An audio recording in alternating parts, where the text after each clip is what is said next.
tell me about not your parents, but your grandparents and where they came from, and like try to figure it all back. But I guess I've never really paid that much attention to it. And that leads me to my next question as to why is genealogy so important for us as a people, as humans, but also as people of color, also as Black people? Like, why is it so important? That's a really good question. I almost feel that genealogy and family history has been kept away from us on purpose. Because when we find our roots, when we find our line of ancestry, and whether it comes from princes or not, I mean, my DNA is Nigerian, so I'm hoping I'm descended from a prince as well. We might even be related, who knows? But when we do that, we find that power. And when we know whose we are, we know who we are. And so it's really powerful to do that. As I said, my dad left when I was 2 and I didn't have a great relationship with him. But actually, over the last year, I've had a much better relationship with his side of the family and with him because I've been looking at our family history. And I've been to Barbados once. I did meet my grandfather before he died, but I never really felt that connected to that side of the family. But going back and seeing where they were from, seeing their records, has really made me feel completely differently. And I think it fills that hole, it fills that gap that some of us have. And I think one of the most scandalous things about empire, about colonialism, about slavery is that they robbed us of our history. And that is something that is really powerful when you take people's history away. And that for me is really drives me in a sense, because I think if we can look at the records, if we can speak to our grandparents, our parents, and even just to get a couple of generations back, it gives us that knowledge of where we've come from, what they've been through, what they've had to live through so that we can live our lives. And as I said, you find these relatives and you just feel something really, some real connection. And that's really precious. And I think coming back to what you were saying, Samara, about surnames, there's a one name study group, the Guild of One Name Studies, and they are people who will focus on a surname and they will do, where do these surnames come from? Is everybody with this surname come from this whole area, or are there different branches? And with my surname, Wyporska, there are about 50 families in the world that have that surname. So it would be very easy to do that. And then it will probably lead back to the village where my grandfather was born, where most of the people in the cemetery are called Wyporski or Wyporska. So sometimes surnames come from particular areas, and that's another way that you can trace back without looking at records. But if you don't know who you are, there's always something missing, I think. And it's something to pass on to your children when we become parents. Sometimes when people become parents or when their parents die, that's when they start thinking about family history, because they suddenly think, I can't just ask my gran, I can't just ask my mum. That whole knowledge is gone. So I always say, do it now. While our parents and grandparents are still here, talk to them now, record them, write it down, but squeeze that information out of them. Yeah, no, I absolutely agree. I was just thinking we speak a lot about reclaiming our history as people of the global majority. And by doing that, we can empower ourselves. And I think this is just part of that as well. And I love when you said, if we know whose we are, we know who we are. And I think that's going to stick with me. It's really powerful. But yeah, we would have had so many different characters, like you said, in our family, people we resonate with, people we align with. And the more we know, the more power we have. Amazing. I agree. Genealogy. And so the importance of this is really leans into empowering ourselves. And that contributes to the mindset shift that we're trying to achieve with this podcast, which is to empower Africans and people of African descent globally. So you're currently studying genealogy. You're doing a master's in it. What is the plan afterwards? I know you want to do a project. Or are you just studying it for fun? Tell me. When I see those homework deadlines, it doesn't feel like fun. But yeah, when I was at the Society of Genealogists, I was trying to organise a conference on Black genealogy. And then I was headhunted and I went to work at the Black Equity Organisation. And I thought, great, I can take the conference with me because, it's a Black people conference. So let's do that. And then I left there and I was talking to our friend and he said to me, you're just so passionate about genealogy. You have to do something about this. Yes. I'm always thinking, because I've always been in the charitable sector or the voluntary sector.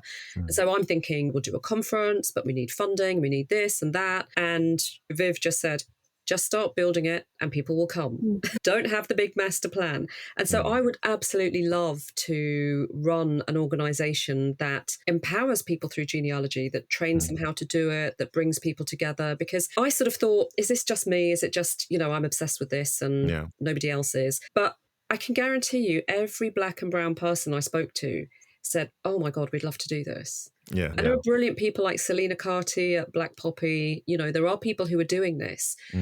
And ironically, it was when Roots was televised in the 70s that people started to say, oh, we can trace, there was a big interest in genealogy, and not from Black people, but from white people. So in a way, we've sort of kick-started this again.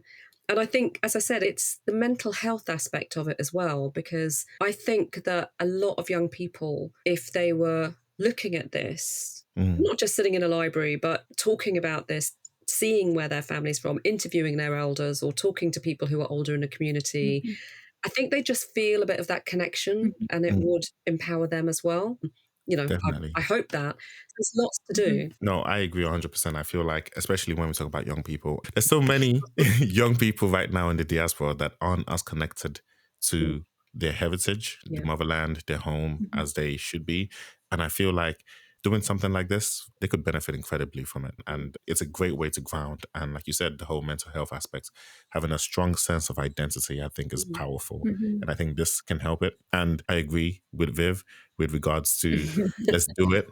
What I've been thinking lately is that I feel like businesses have more power than foundations and charity. I think that's pretty clear. Corporations have more power, right? If you want to impact the world and you want to change something, going the corporation route usually will result in you having more power in the end than, I'm not knocking charities or foundations, but they usually have to ask and request and basically ask for donations, whereas corporations, they decide what's happening and they have the power to make it happen. And that's what I'm going to say about that.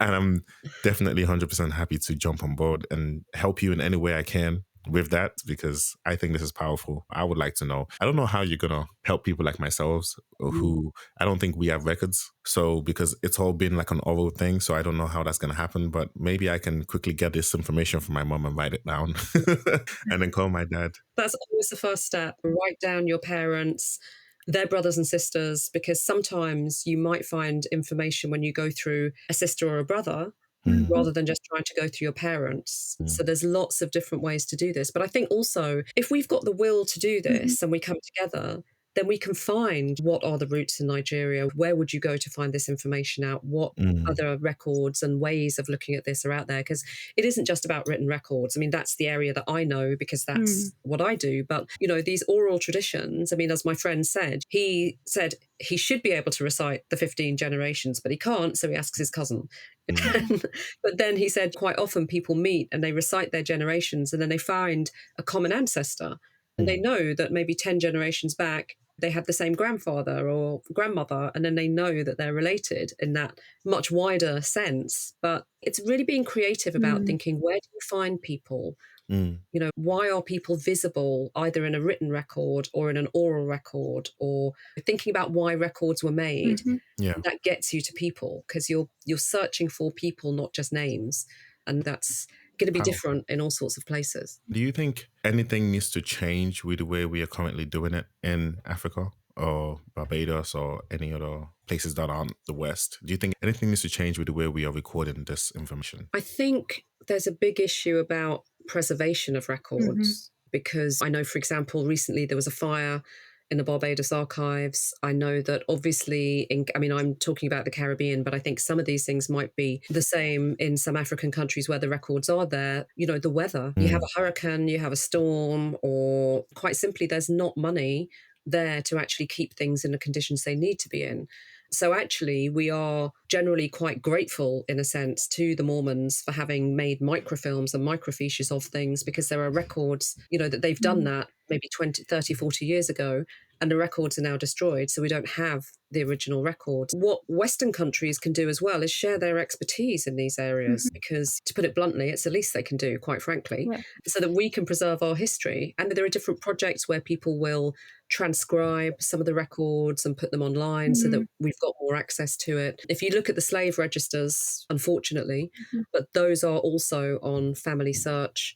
and you can see the names, the plantations, the owners, the ages, some origins. There won't be surnames of people, but I was looking at a register in Barbados, and as confident as I probably could be, that I did find an entry of one of my ancestors, because I knew the plantation that he was on, he was born on, and I could look at those plantation records. It's incredible what you can find, and people have done this. Yeah, for sure.